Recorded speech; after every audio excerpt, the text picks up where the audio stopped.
মমতা ব্যানার্জি জিন্দাবাদ।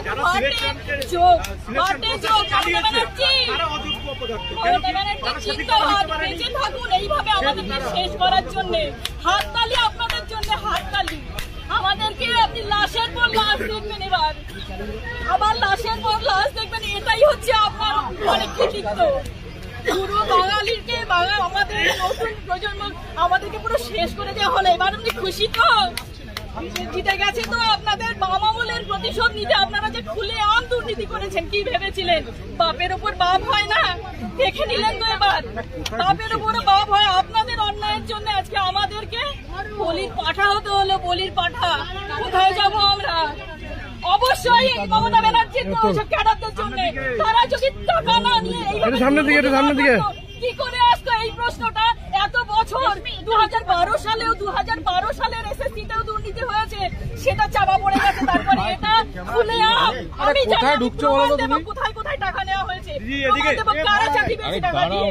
কেন এগুলো কোথায়? যারা সরকার তারা যদি দুর্নীতির সাথে যুক্ত থাকে, আমাদের দোষ কোনটা? আমাদের যে আমরা অন্যায় করি,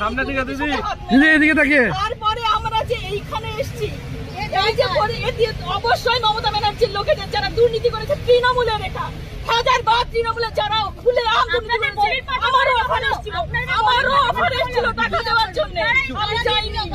তৃণমূলের লোকেরা নাম বলে দিতে পারি, আমি নাম বলবো না এখন।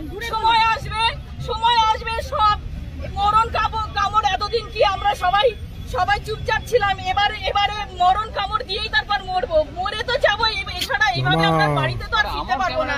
অনেক কষ্ট করে 29 বছর বয়সে এসে চাকরি পেয়েছি। 29 বছর বয়সে এসে 2012 সালে সেই আরএলএসটির পরে এই 19 সালে আবার নিয়োগ হলো। 7টা বছর পর সে সময়ও দুর্নীতি হয়েছিল, এবারও হয়েছে।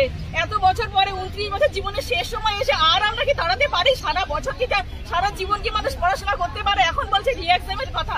আপনারাই বলুন তো, পারবেন তো মাধ্যমিক পরীক্ষা দিতে? পারবে তো? ওরা যারা কথা বলছে তারা মাধ্যমিক পরীক্ষা আবার বসতে রিঅ্যাপিয়ার করতে পারবে তো? বেতন ফেরত দেওয়ার কথা বলা হয়েছে।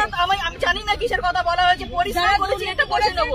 আরে বেতন ফেরত যারা দুর্নীতি করেছে, আমরা তো দুর্নীতি করিনি, আর বেতন ফেরতের প্রশ্নই ওঠে না। আমরা যা সার্ভিস দিয়েছি আমাদের স্কুলে, আমাদের স্টুডেন্টদের কাছ থেকে খাতাও দেখেছেন, মাধ্যমিক উচ্চ মাধ্যমিকের খাতাও তো আপনারা। আমার এখনো আনফরচুনেটলি বলুন, ফরচুনেটলি বলুন, আমার কাছে এখনো আসেনি খাতা, আমি এখনো পাইনি। বাট অনেকেই পেয়েছে, আমার সহকর্মী যারা ছিলেন তারা পেয়েছেন।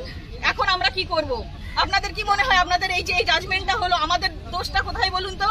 এই যে এতদিন আমরা শুনছি যে নিরপরাধীর শাস্তি না হোক, আমাদের কোন দোষে শাস্তি দেওয়া হলো আমাদেরকে?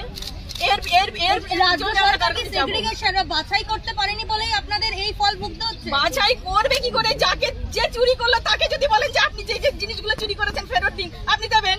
যে চোর তাকেই বলছে বাছা হোক।